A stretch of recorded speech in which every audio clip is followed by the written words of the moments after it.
Gloria a Dios. Dios los bendiga, hermanos. En esta noche le damos gracias al Señor por este privilegio que Él nos concede de poder tener una vez más un estudio de la palabra del Señor. Usted que está allá en su hogar, que está cenando o que está descansando, sea bienvenido. Le damos gracias al Señor porque en su infinita misericordia Él nos permite acercarnos a su presencia y tener precisamente su palabra escrita para poder estudiarla, poder, hermanos, aprender cada día más de ella. Usted que dispone su corazón, pues vamos a orar al Señor para que Él nos bendiga en una manera especial por medio del estudio de su palabra. Únase conmigo y oremos. Bendito Dios y Padre que estás en los cielos y habitas en nuestros corazones, te damos muchas gracias, Padre bueno, por la bendición que nos concede, Señor, de a través de estos medios poder presentar el mensaje de tu palabra, estudiar tu palabra. Gracias, Señor, en el nombre poderoso de Cristo Jesús. Te damos a ti la gloria, te damos a ti la honra por todo lo bueno y maravilloso que eres. Bendícenos, Dios, en el estudio de tu palabra. Danos tu sabiduría, danos discernimiento. En el nombre de Cristo, gracias te damos. Háblanos, Señor, en Cristo Jesús. Amén, Señor. Y amén. Gloria a Dios. Queremos comenzar, hermanos, con este estudio. Primero Dios, pues lo podamos agotar, y es acerca del origen del pueblo de Israel. Quiero, hermanos, tocar este punto, no porque por lo que esté pasando en Israel, sino precisamente porque es un conocimiento necesario que cada uno de nosotros debemos de tener con respecto a lo que son los diferentes grupos que habrán de desarrollarse a lo largo de la historia eclesiástica. En la Biblia, hermanos, encontramos tres grupos, y es precisamente Israel, la iglesia y también los gentiles. A lo largo de toda la historia del pueblo de Dios y de la Biblia, usted va a encontrar que estos tres grupos pues siempre aparecen en todos los acontecimientos bíblicos y están desde el inicio hasta el final de la historia eclesiástica. Pero esta noche vamos a dar, hermanos, lectura al estudio. Usted que está viendo ahí en su pantalla, ahí tiene los puntos que vamos a tocar. He querido escribirlos ahí para que si a mí se me pasara algún punto, usted pueda pues ver una vez más el video y pueda así estudiar detenidamente cada punto que vamos a tocar. En primer lugar, quiero señalar de dónde es el origen de Israel. A veces, hermanos, cuando se habla de Israel, quiero aclararle de que en primer lugar Israel inició como un personaje, en el caso de Jacob, a quien Dios en Peniel, después de haber luchado con el ángel y ser descoyuntado del muslo, dice la escritura que el ángel le dice: ya no será llamado tu nombre Jacob, sino que será llamado tu nombre Israel, que significa el que pelea con Dios y con los hombres. Y entonces de ahí es donde se origina el cambio del nombre de Jacob. Entonces el nombre Israel comienza en la Biblia como un nombre propio de este personaje, Jacob, hijo, hermanos, de Isaac, descendientes de Abraham. Entonces empieza como un nombre. Luego, a través de Jacob, van a surgir las 12 tribus de Israel, y esas tribus pasan a ser una civilización que se le llama el nombre Israel. Ahora ya no solo a un personaje, sino también a la civilización. Las 12 tribus que salen de ese personaje se les llama Israel. También vemos que con el lapso del tiempo ellos toman posesión de la tierra, y a la tierra donde ellos poseen, que se le llama la tierra de Canaán, la que ellos conquistan a través de Moisés, Josué y todas las tierras que ellos conquistan a lo largo de toda la historia del Antiguo Testamento. A esa parte geográfica se le llama también Israel. Entonces ya tenemos ahí por lo menos 3 ejemplos. Primero, Israel se le da el nombre, es el nombre que se le da a Jacob, hijo de Isaac, hijo de Abraham. Entonces tenemos ahí que también de su civilización, de sus generaciones, de sus 12 tribus, surge el pueblo que es diseminado en toda el área geográfica en el Oriente Medio, explícitamente allí en el Oriente Medio. A esa parte geográfica se le llama también Israel. Por eso es que usted va a encontrar que en Juan, cuando el Señor viene, dice Juan, a lo suyo vino, viene a la parte geográfica. El Señor no nació en China, no nació en El Salvador, en Guatemala, sino que Él eligió su tierra, que geográficamente se llamaba Israel. Y luego dice, y los suyos no le recibieron. Cuando dice los suyos no le recibieron, es precisamente a su pueblo, la gente, la civilización que había surgido de Jacob, que ahora también se llama Israel. Entonces, pero ellos no le recibieron.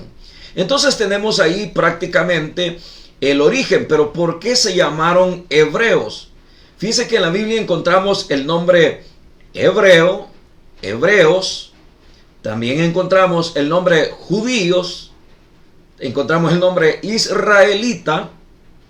Y también encontramos el nombre palestino. Que ahí pues no nos vamos a meter, pues lo que nos interesa ahorita es Israel. Pero ¿por qué existen esos nombres? Por ejemplo, en el caso de judíos e israelitas. ¿De dónde vienen los hebreos? ¿Por qué se le llama hebreos, judíos e israelitas? En primer lugar, vámonos a la Biblia, en el libro de Génesis, en el capítulo número 11. Es la primera base que tenemos. Génesis capítulo 11, del versículo 14 al 26. Démosle lectura para que usted pueda comprobar. Vamos a ir con la Biblia, porque a veces, hermanos, los elementos históricos que tenemos no nos dan mucha información con respecto a lo que la Biblia dice del porqué de las cosas. Y nosotros tenemos, como dice la Escritura, a la ley y la palabra. O sea, tenemos que remitir toda enseñanza, todo estudio a lo que es la Biblia, la palabra de Dios. Veamos lo que dice en el capítulo número 11, versículo 14 al 26. Estamos hablando acá de los descendientes de Set. O sea, ya vamos hasta atrás a los descendientes de Set, que eran descendientes de Noé. Veamos ahí el 14. Dice, Sala vivió 30 años y engendró a Eber. El nombre Eber es donde se desprende el nombre hebreo. Ya vamos a ver que el asentamiento de esta gente prácticamente fueron etnias, fueron gente que pobló parte de la tierra, y de acuerdo al gentilicio que siempre se le da, de acuerdo al nombre del personaje que predominante de esa tierra, así se le llaman. Veamos acá, dice, y vivió Sala después que engendró a Eber 403 años, y engendró hijos e hijas. Eber vivió 34 años y engendró a Peleg. Y vivió Peleg después que engendró a Peleg, o vivió Eber después de que engendró a Peleg 430 años y engendró hijos e hijas. Peleg vivió 30 años y engendró a Reú. Y vivió Peleg después que engendró a Reú 209 años y engendró hijos e hijas. Reú vivió 32 años y engendró a Serú. Vivió Serú y vivió Reú, dice, después que engendró a Serú 207 años y engendró hijos e hijas. Serú vivió 30 años y engendró a Nacor. Ya vamos llegando a la descendencia de Abraham. Y vivió Serú después que engendró a Nacor 200 años y engendró hijos e hijas. Nacor vivió 29 años y engendró a Taré. Aquí ya llegamos al padre de Abraham. Y vivió Nacor después que engendró a Taré 119 años y engendró hijos e hijas. Taré vivió 60 años, 70 años y engendró a Abraham, que más adelante va a ser cambiado su nombre a Abraham, y a Nacor y a Harán. Dice, a Nacor dice y a Harán. Entonces ahí tenemos prácticamente las civilizaciones que comienzan a tener forma, pero aparecen estos dos personajes, Eber y Peleg. Eber y Peleg. Vámonos a un detalle importante, y es en Primera de Crónicas, capítulo 1, versículo número 19. Primer libro de las Crónicas, capítulo 1, versículo 19. La Biblia, hermanos, se va complementando en la medida que nosotros la vamos estudiando. Veamos que en el capítulo número 1, versículo 19, que es lo que dice con respecto a este personaje que aparece acá, llamado Peleg. Oiga, Peleg con G. Versículo número 19, capítulo 1, versículo número 19.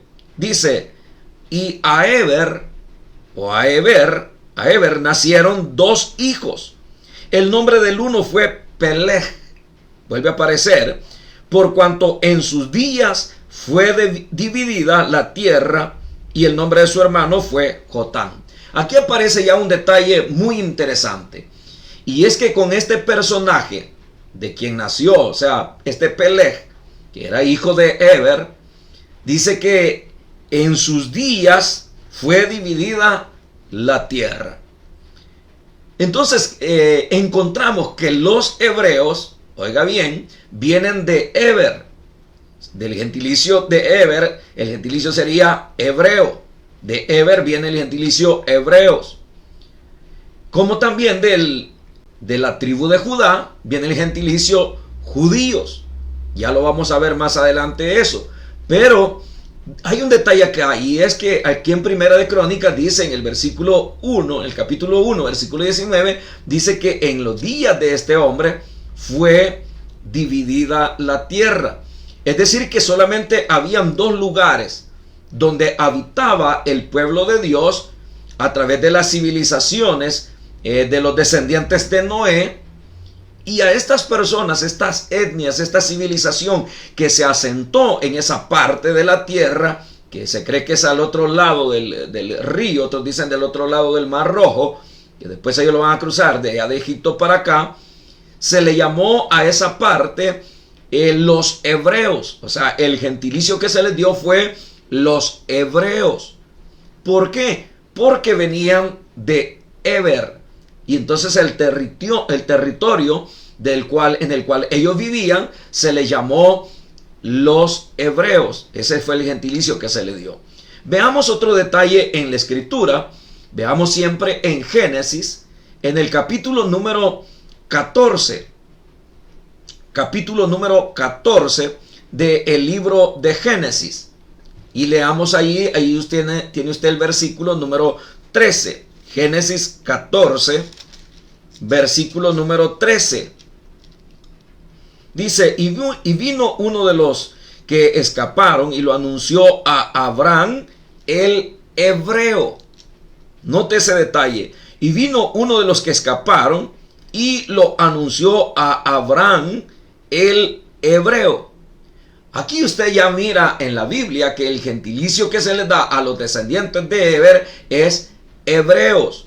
Ellos estaban en una parte de la tierra porque la tierra ya había sido dividida, dividida en dos partes por este personaje llamado Peleg en Primera de Crónicas, capítulo 1, versículo 19, y ahora encontramos que el gentilicio que se le da a los descendientes de Eber es hebreos. Así se le llama a Abraham. Abraham el hebreo, que habitaba en el encinar de Manre, el amorreo, hermano de Escol y hermano de Aner, los cuales eran aliados de Abraham.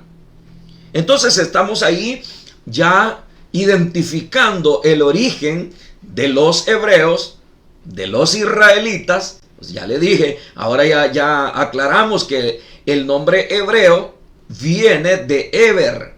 de la civilización que se asentó en esa parte de la tierra, al cual se le llamaron por gentilicio, por Eber, los hebreos. Ahora veamos, hermanos, un detalle acá también en Génesis capítulo número 32, versículo número 27. Génesis capítulo número 32, versículo 27. Dice la escritura, ahí tenemos la lucha de Jacob. Por eso le digo, todo hay que aprobarlo o compararlo o comprobarlo con la Biblia. No nos traemos nada que, por muy histórico que sea, hay que comprobarlo con la escritura. En el versículo número 22 del capítulo 32, leamos de la escritura hasta llegar al 27. Y se levantó aquella noche y tomó sus mujeres y sus 2 siervas y sus 11 hijos y pasó el vado de Jacob. Los tomó pues e hizo pasar el arroyo a ellos y a todo lo que tenía. Así se quedó Jacob solo y luchó con él un varón hasta que rayaba el alba. Y cuando el varón vio que no podía con él, tocó en el sitio del encaje de su muslo y se descoyuntó el muslo de Jacob mientras con él luchaba. Y dijo, déjame porque raya el alba. Y Jacob le respondió, no te dejaré si no me bendices.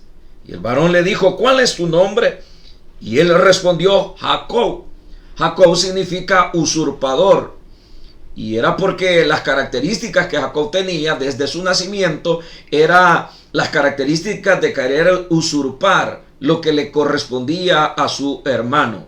Y su hermano se lo hace ver que desde que nacieron lo traía tomado del carcañal de Esaú. Y luego le quita la primogenitura con engaños. Usted sabe todo lo que hizo. Entonces estamos hablando de un hombre que significaba tramposo, ladrón, usurpador. Entonces ahora algunos han interpretado que cuando él dice no te dejo si no me bendices, era que Jacob anhelaba un cambio. O sea, como que no estaba muy satisfecho con la vida, la conducta que él tenía, ni mucho menos con su nombre. ¿Verdad? ¿Quién se va a querer llamar tramposo? ¿Quién se va a querer llamar usurpador? Y más que las características que él está teniendo como una persona que supuestamente tiene temor a Dios, no encaja. Pero ahora dice en el versículo número 26, déjame porque raya el alba. Y cuando le pregunta y le dice él, no te dejaré si no me bendices. El 27 dice, y el varón le dijo, ¿cuál es tu nombre? Y él le respondió, Jacob. Y el varón le dijo, no se dirá más tu nombre Jacob, sino Israel, porque has luchado con Dios y con los hombres y has vencido. O sea, la etimología de esta palabra lo que significa es el que lucha con Dios. O Dios lucha, dicen otros. Entonces, tenemos aquí ya el origen de Israel. Ya vimos el origen del nombre hebreo que viene de Eber. Y ahora vamos a ver el nombre de Israel, de dónde viene. Y es Dios el que determinó que él así se llamara. Pero luego, hermanos, ya lo dijimos, de Jacob tiene sus descendientes, las 12 tribus de Israel, que surgen de los hijos que Jacob engendra. Entonces a ellos se les va a llamar el pueblo de Israel. Ahora usted sabe que en el reinado de Salomón, cuando se divide el reino y se da el reino del sur y el reino del norte, uno queda con 10 tribus y el otro queda con 2, que es prácticamente la tribu de Benjamín y la tribu de Judá y algunos que otros levitas. A esa tribu se le da el nombre de Judá, o sea, por la cabeza. Y entonces el gentilicio que se les va a dar a ellos por venir de Judá es el nombre de judíos. Entonces, ojo con eso, hay que tener cuidado porque ahora ya tenemos acá en la Biblia el nombre hebreo, el nombre israelita, y en la división del reino de David o de Israel, en tiempos de Salomón se da precisamente esa división y de ahí van a surgir los judíos por la tribu de Judá. Entonces es un gentilicio, judíos de la tribu de Judá. Entonces vamos otra vez a la escritura. Quiero decirles que a nivel del estudio del hebreo se ha llegado a comprobar que esto es así. Hay placas, hay piedras que arqueológicamente han encontrado, en los cuales se logra identificar la veracidad de estos versículos, la veracidad de los nombres, cómo fue que se originaron, y etimológicamente se ha llegado a la interpretación correcta de estos gentilicios o nombres que se usan para el pueblo de Israel. Entonces ya tenemos ahí, hermanos, de dónde vienen los hebreos, de Eber. Ya tenemos de dónde vienen los israelitas por Jacob, que es cambiado su nombre. Ya vimos también que por la división del reino se queda Judá, y de Judá pues sale el gentilicio de judíos. Veamos ahora, hermanos, qué tan importante era para Dios, o es para Dios. No era, porque Dios no cambia. Él es el mismo de ayer, de hoy y por todos los siglos. Y es decir que cuando Dios hace un pacto, una promesa a su pueblo, Dios siempre la cumple. Veamos en el libro del Éxodo, capítulo número 34, versículo número 10. Éxodo, capítulo número 34, versículo número 10. Acuérdese que Dios, en la medida del tiempo, Él viene renovando su pacto con Israel, para que nadie pues pueda decir, bueno, Dios se olvidó de su pueblo, hasta aquí llegó, hasta aquí terminó.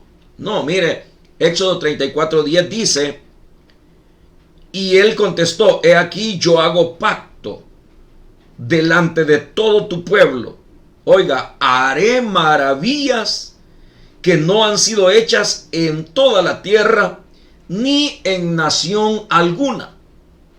A veces a la gente le cuesta entender el hecho de que Dios es soberano y Dios tiene dominio sobre todo, y Él hace según su voluntad. La Biblia lo presenta como el alfarero, y nos presenta a nosotros como el barro.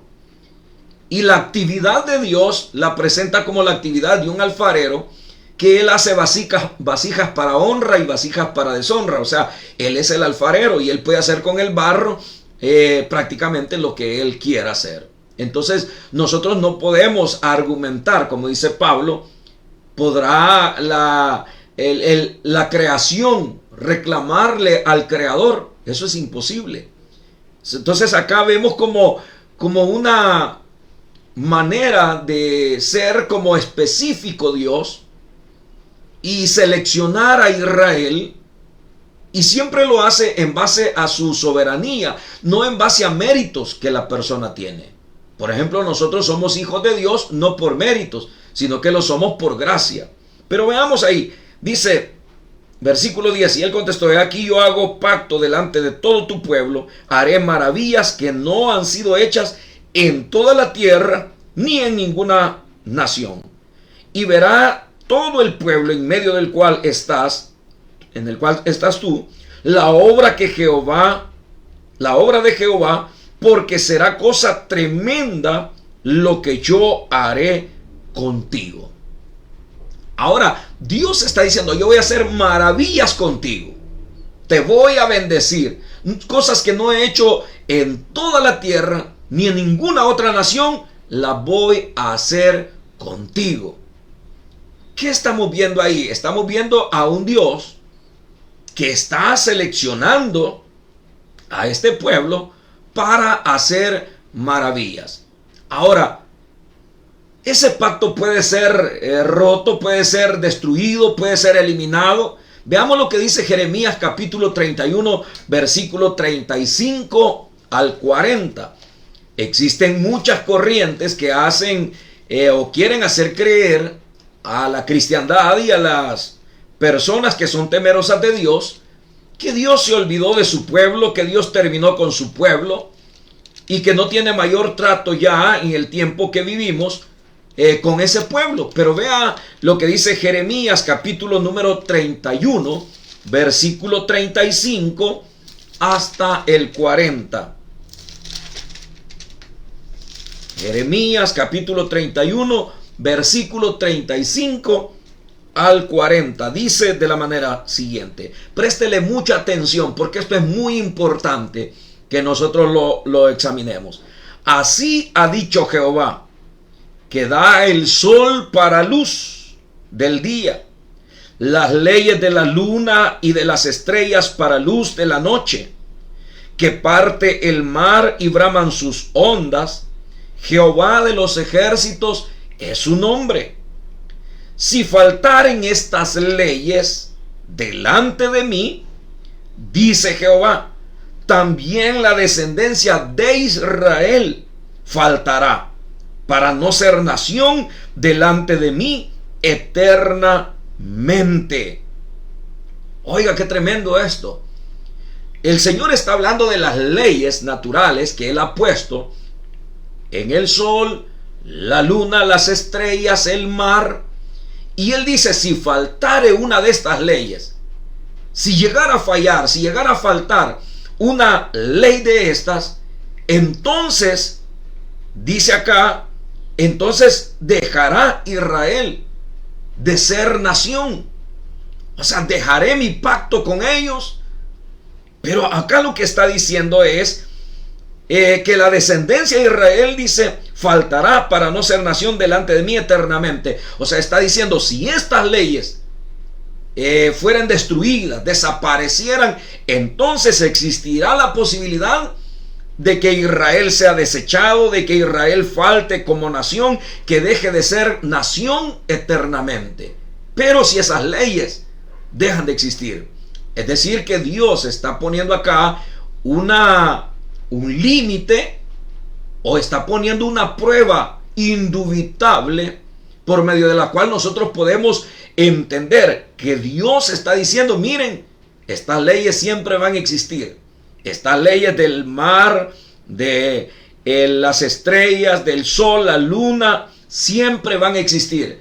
Y entonces, si siempre van a existir, también Israel no dejará de ser nación delante de mí eternamente. Dice el 37, así ha dicho Jehová, si los cielos arriba se pueden medir y explorarse abajo los fundamentos de la tierra, también yo desecharé toda la descendencia de Israel por todo lo que hicieron, dice Jehová. Oiga, esto es tremendo, porque acá no está condicionando prácticamente nada, sino que dice que si los cielos se pueden medir y si los fundamentos de la tierra abajo se pueden también medir, entonces yo desecharé toda la descendencia de Israel, dice, por todo lo que hicieron, dice Jehová.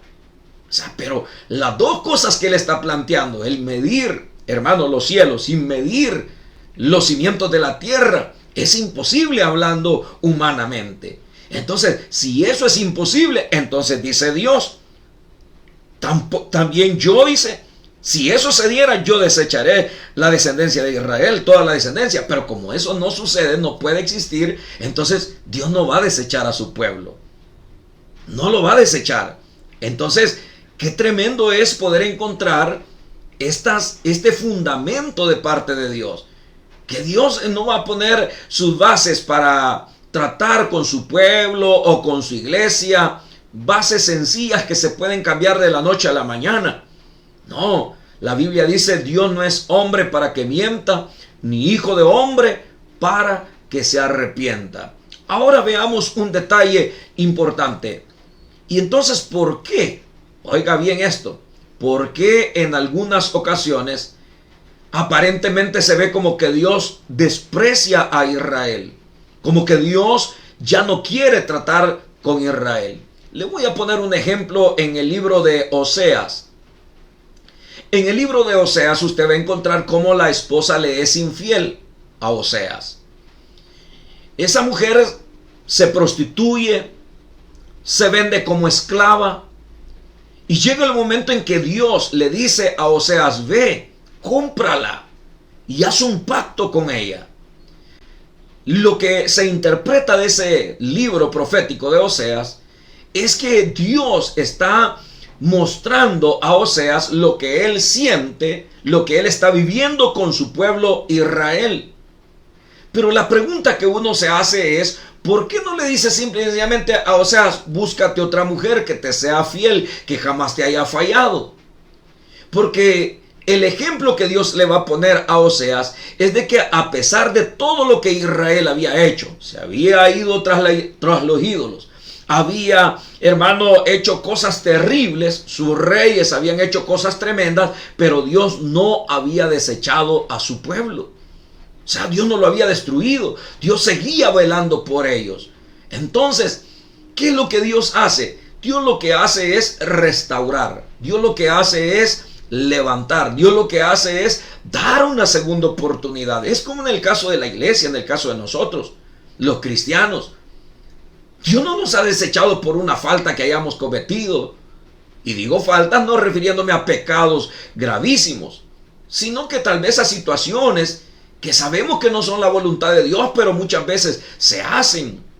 Ahora, Dios nos ha desechado para siempre a nosotros los cristianos. No, por el contrario. En 1 de Juan 2 dice, hijitos, yo no quiero que pequen, pero si alguno ha pecado, levántese, tiene un abogado, puede tener otra oportunidad. Entonces, Dios no desecha a su pueblo para siempre, ni mucho menos a sus hijos. Ahora, hay un gran problema y hay un gran dilema, y es de que cuando el Señor vino a esta tierra, encontramos, ya lo cité en Juan, en el Evangelio de Juan, su primer capítulo dice, a lo suyo vino, en el versículo 11 y 12 del capítulo 1, pero Él vino a su tierra, geográficamente hablando, y los suyos, su pueblo Israel, no lo recibieron. Pero luego dice, mas a todos los que le recibieron, a los que creen en su nombre, les dio potestad de ser hechos hijos de Dios. Ahora se introduce un requisito, y el requisito es creer en Cristo para poder ser parte de esa bendición que como gentiles, ya le dije que existen tres grupos, Israel, la iglesia y los gentiles. Como gentiles nosotros no teníamos parte ni suerte en los pactos y bendiciones de Dios. Todavía no éramos iglesia. Íbamos a llegar a ser iglesia habiendo sido sacados de la gentilidad y a formar parte del pueblo de Dios, de la iglesia del Señor. Y de ahí en adelante nosotros gozaríamos de la bendición que Dios traía para su pueblo. Ahora, dice la Escritura que cuando el Señor vino a esta tierra, el pueblo de Israel lo despreció. Israel estaba organizado religiosamente, y de esa manera ellos, hermano, en el aspecto religioso, cuando el Señor llega en un sábado a la sinagoga de ellos se reunían en sinagogas, dejaron de hacer templos, ya no iban a templos, tenían un templo, pero su reunión era en las sinagogas. Dice que llega a la sinagoga y cuando él llega, le dan el libro del profeta Isaías y él dice, el Espíritu de Dios está sobre mí. Eso era una verdad, el Espíritu había descendido sobre el Señor. Y dice, me ha ungido para traer vista a los ciegos, a predicar el año agradable, a pregonar libertad a los cautivos. Cerró el libro y dijo, hoy se ha cumplido ante vosotros esta escritura. Entonces la gente habló de apedrearle. La gente creyó que era una blasfemia lo que le estaba diciendo, porque lo consideraban como un hombre y no como Dios. Entonces para ellos era una blasfemia lo que él estaba diciendo. Pero note esto, encontramos a Israel dividido, un Israel que una parte creyó en el Mesías y otra parte no creía en el Mesías. Le voy a poner un ejemplo en el capítulo número 8 del Evangelio de Juan, para que podamos ver lo que Pablo más adelante va a señalar. Capítulo 8 del Evangelio de Juan, en el versículo número 40 en adelante. Aquí hay un debate tremendo y es de esta rama. Acuérdense que en Israel hay gente que es ortodoxa según sus principios religiosos, la Torah y todas las liturgias que ellos tienen, y ellos jamás van a estar dispuestos a cambiar su liturgia y todo lo que ellos hacían. Y por eso es que el Señor decía, Hagan como ellos dicen, pero no hagan como ellos hacen, porque dicen y no hacen. Es decir, conocen la ley, que es la Torá, conocen los mandamientos, pero no los practican. Entonces ustedes escúchenlos, porque lo que les enseñan es la palabra de Dios, pero no hagan como ellos hacen. ¿Por qué? Porque ellos eran buenos para enseñar, pero no buenos para cumplir la palabra. Entonces esa línea ortodoxa, esa línea, hermano, religiosa, llamada fariseos, estaban los fariseos, los saduceos, los herodianos, el pueblo en general, pero los más calcitrantes, los más terribles, celosos de su ley y su liturgia, eran los fariseos. Y esa rama fue la que se levantó contra el Señor. Veamos en el capítulo 8 de Juan, dice la Escritura, desde el versículo número 39, dice: y respondieron y le dijeron: nosotros o nuestro padre es Abraham. Jesús les dijo: si fueseis hijos de Abraham, las obras de Abraham haríais. Pero ahora procuráis matarme a mí, hombre que os he hablado la verdad, la cual he oído de Dios. ¿No hizo esto Abraham? Vosotros hacéis las obras de vuestro padre. Entonces le dijeron: nosotros no somos nacidos de fornicación, un padre tenemos, que es Dios. Miren la ofensa que ellos utilizan. Cuando le dicen al Señor: nosotros no somos nacidos de fornicación, están poniendo a Jesús, el Hijo de Dios, en el plano humano. Entonces le están diciendo: tú naciste de una relación de fornicación entre María y José. Entonces eres un hijo de fornicación. Le están diciendo, están ofendiendo al Señor. Y le dicen: nosotros no nacimos de fornicación, pero tú sí. Eso le están diciendo. Y entonces dice el versículo número 42. Jesús entonces les dijo: si vuestro Padre fuese Dios, ciertamente me amaríais, porque yo de Dios he salido y he venido, pues no he venido de mí mismo, sino que Él me envió. Y luego en el 44 le dice: vosotros sois de vuestro padre el diablo, y los deseos de vuestro padre queréis hacer. Él ha sido homicida desde el principio y no ha permanecido en la verdad, porque no hay verdad en él. Cuando habla mentira, de suyo habla, porque es mentiroso y padre de mentira. Está diciéndole a esta parte dura de servicio, esta parte religiosa, esta parte celosa de su ley, que su papá es el diablo. ¿Por qué? Porque, hermano, querían matar al Señor. Querían matarlo, y el Señor mismo se lo dice. Ellos son homicidas, les dice, el diablo ha sido homicida y ustedes quieren hacer lo mismo. Me quieren matar. Entonces, a esa rama es la que el Señor le dice que son hijos del diablo. Y no solamente ellos, todos aquellos que rechazan al Hijo de Dios, todos aquellos que rechazan la palabra de Dios, prácticamente entran en este grupo, hermano, de personas que están siguiendo prácticamente la misma corriente celosa, entre comillas, de una religión judía, una religión, hermano, que prácticamente despreció al Hijo de Dios, menospreció al Señor.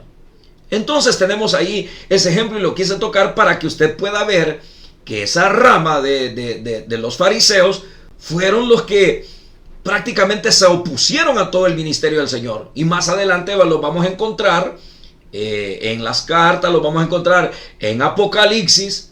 Y ya en Apocalipsis prácticamente el Señor también les dice que son sinagoga de Satanás. ¿Pero a quiénes? A esa rama que se reunía en sinagogas, pero tenían deseos de matar a los cristianos.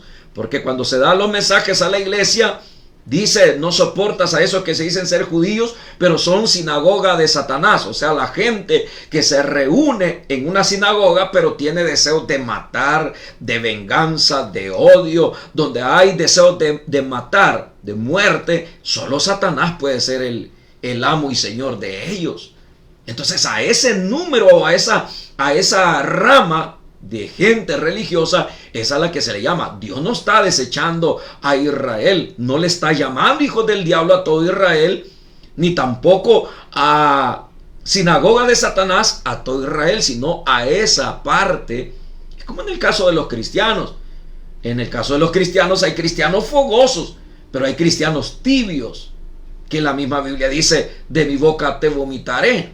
O sea, depende de qué lado nosotros estemos. Si nosotros nos identificamos plenamente con el Señor, naturalmente vamos a ser identificados como verdaderos hijos de Dios. Pero si no lo fuéramos, entonces la gente dice, es un hipócrita, es un falso, y probablemente digan hasta un hijo del diablo, ¿verdad? Que es un hermano atributo muy fuerte, muy pesado. Pero hermano, si las acciones están identificando lo que verdaderamente somos, entonces la gente no tiene por qué decir absolutamente nada. Veamos, hermanos, acá una vez más en la escritura. Vámonos a Romanos, Primera de Corintios, capítulo número 11. Vamos a leer en el capítulo 11 cómo, hermanos, Dios, a través de su palabra, nos enseña qué es lo que ha pasado con Israel. Capítulo 11. Usted puede consultar ahí su Biblia. Es Romanos 11, versículo 18. Romanos 11, versículo del 18 en adelante. O quizás le voy a leer desde unos versículos anteriores. Desde el 11 se habla de la salvación de los gentiles. Oiga cómo lo dice para que lo entendamos perfectamente. Digo pues, ¿han tropezado los de Israel para que cayesen? Es una pregunta que el apóstol hace. ¿Han tropezado los de Israel para que cayesen? Oiga la respuesta de Pablo. En ninguna manera. O sea, es la Biblia la que lo está diciendo. La historia de Israel está en el Antiguo Testamento, pasa por el Nuevo Testamento, llega hasta Apocalipsis en la escatología, se mantiene a lo largo de toda la historia, porque es Dios el que lo eligió, es Dios el que tiene ese trato con ellos. Ahora mire lo que dice. Digo pues, ¿han tropezado los de Israel para que cayesen? En ninguna manera. Pero por su transgresión vino la salvación a los gentiles para provocarles a celos. Es decir, ellos transgredieron las leyes de Dios. ¿Y qué es lo que Dios hace? Dios, a los que creen en Él, en la persona de Cristo, les da potestad de ser hechos hijos de Dios. Eso es una provocación a celos, dice Pablo. Por su endurecimiento, ahora Dios está tratando con la gentilidad. Está salvando a los gentiles. Pero veamos, sigamos leyendo. Dice, y si su transgresión, versículo 12, es la riqueza del mundo, porque todo el mundo gentil puede, hermano, tener acceso a la gracia del Señor. El evangelio es predicado y el Señor dijo, prediquen a todo el mundo. Vayan y prediquen el evangelio a todas las naciones. No dijo solo Israel, no dijo, serán testigos en Judea, Samaria, hasta lo último de la tierra. Dios ha querido que su evangelio se expanda en todo el mundo. Dice, y si su transgresión es la riqueza del mundo y su defección la riqueza de los gentiles, cuanto más su plena restauración. O sea, Pablo ya está dando una promesa futura de restauración. Versículo 13, porque a vosotros hablo gentiles, por cuanto yo soy apóstol a los gentiles, honro mi ministerio, por si en alguna manera pueda provocar a celos a los de mi sangre y hacer salvos a algunos de ellos. O sea, Pablo está interesado en que ellos sean alcanzados con la salvación.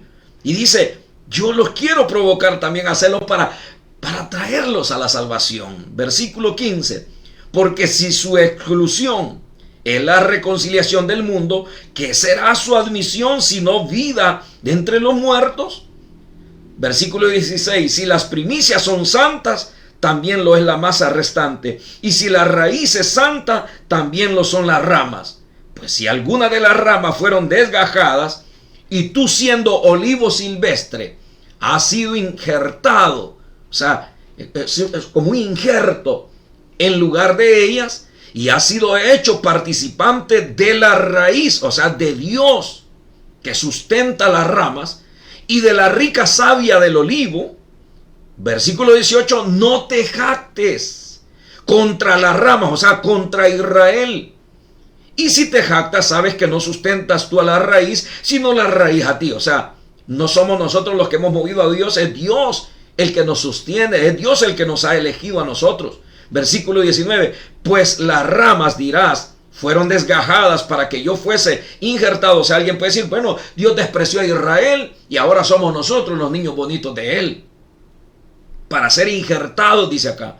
Versículo 20, bien, por su incredulidad fueron desgajadas, pero tú por la fe estás en pie. No te ensoberbezcas, sino teme. ¿Por qué dice Pablo que hay que tener temor? Versículo 21, ahí da la razón.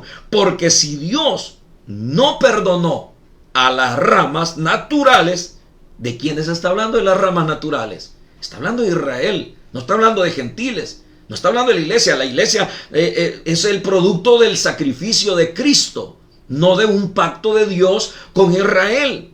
Porque si Dios no perdonó a las ramas naturales, a ti tampoco te perdonará. O sea, para Dios no hay favoritos, no hay predilectos. Dios los pone a ambos con la misma responsabilidad. Pone en la responsabilidad a los judíos y nos pone en responsabilidad a nosotros. Mira pues, dice el versículo 22, la bondad y la severidad de Dios. La severidad ciertamente para con los que cayeron, pero la bondad para contigo, si permaneces en esa bondad. Pues de otra manera, tú también serás cortado. Versículo 23, y aun ellos, si no permanecieren en incredulidad, serán injertados.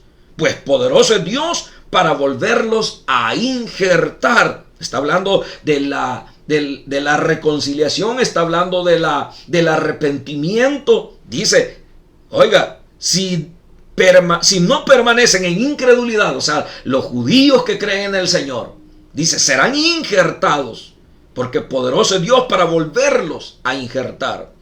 Porque si tú fuiste cortado del que por naturaleza es olivo silvestre, y contra naturaleza fuiste injertado en el buen olivo, cuánto más estos que son las ramas naturales serán injertados en su propio olivo.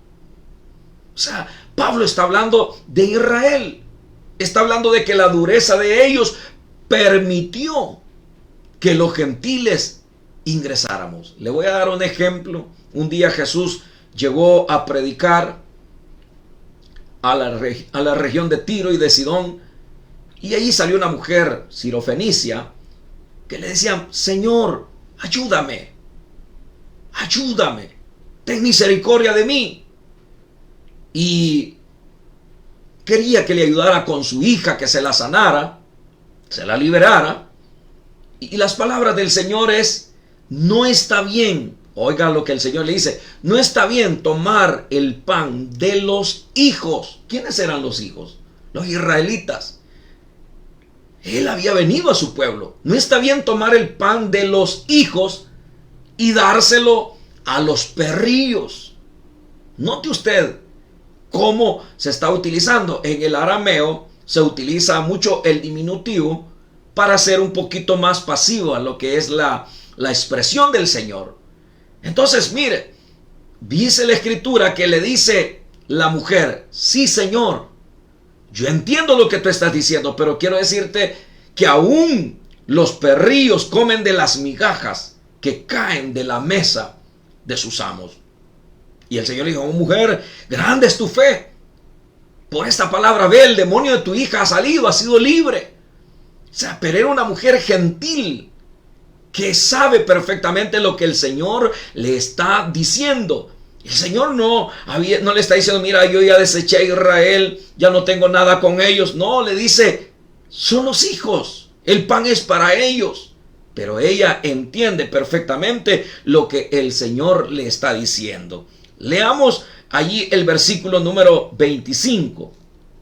El encabezado dice, la restauración de Israel. Que usted sabe, en Zacarías se encuentra el momento cuando el Señor viene, posa sus pies sobre el monte de los olivos, se parte en dos, Israel se convierte, se arrepiente. Pero vea lo que dice Pablo, versículo 25.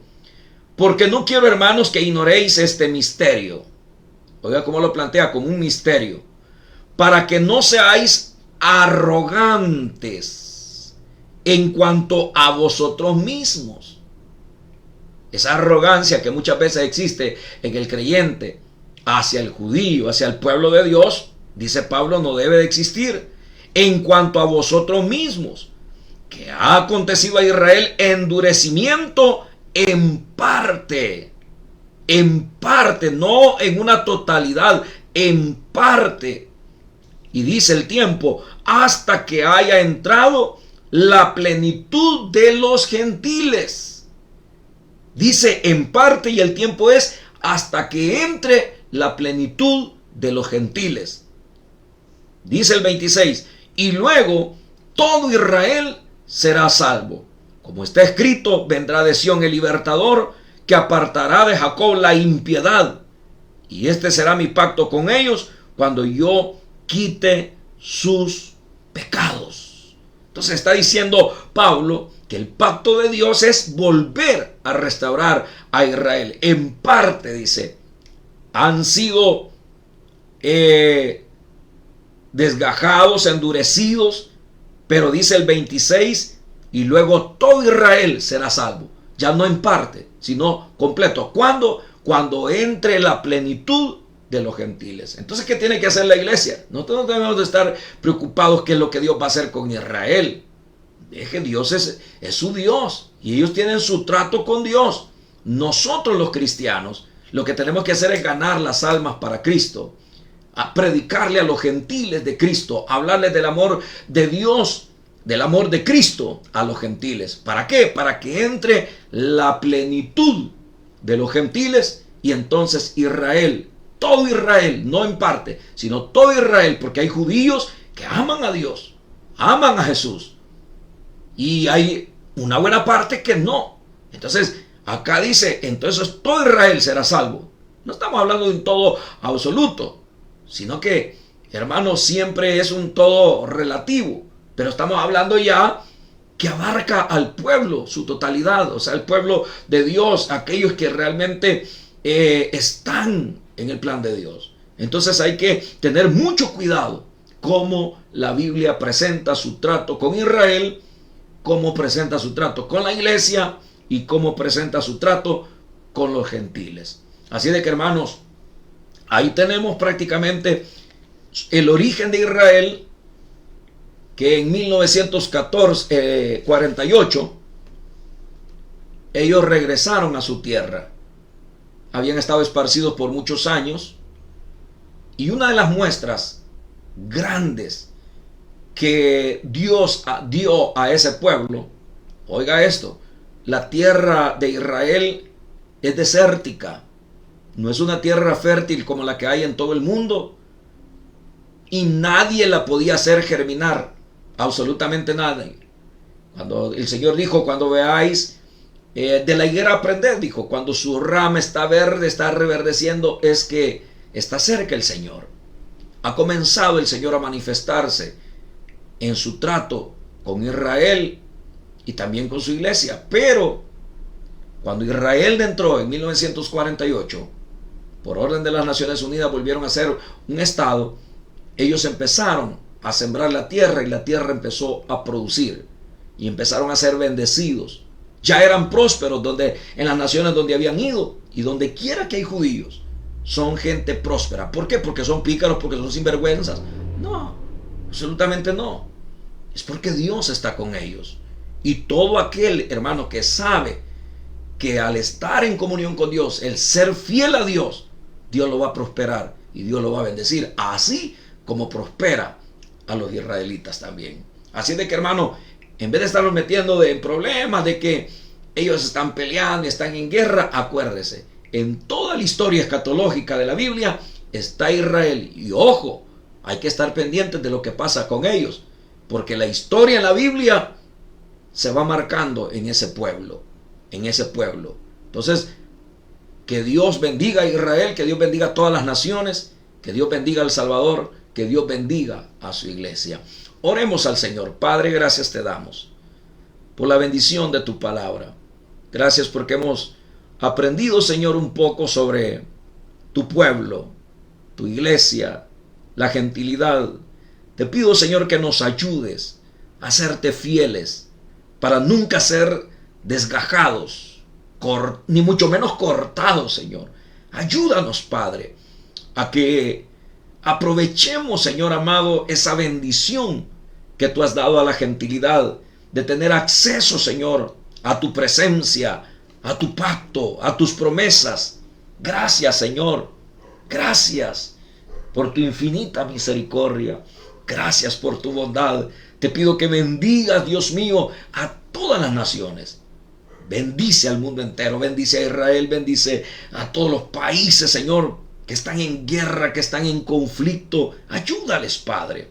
Sabemos que tu venida está a las puertas y que todo, Señor, irá marcándose al pie de lo que tu palabra enseña. Señor, ten misericordia. Ten misericordia de nosotros y ayúdanos a ser perseverantes, amantes de lo bueno, servirte con todo el corazón, amarte en el nombre de Jesús, porque tú no eres hombre para que mientas, ni hijo de hombre para que te arrepientas. Tú cumples tus promesas. Gracias, Señor, por tu bendita palabra. Gracias por cada vida, Señor, que ha estado, Señor, estudiando tu palabra esta noche. Bendícelos en gran manera. Abre los cielos. Los que están enfermos, sánalos, Dios. Los que están necesitados, bendícelos, prospéralos.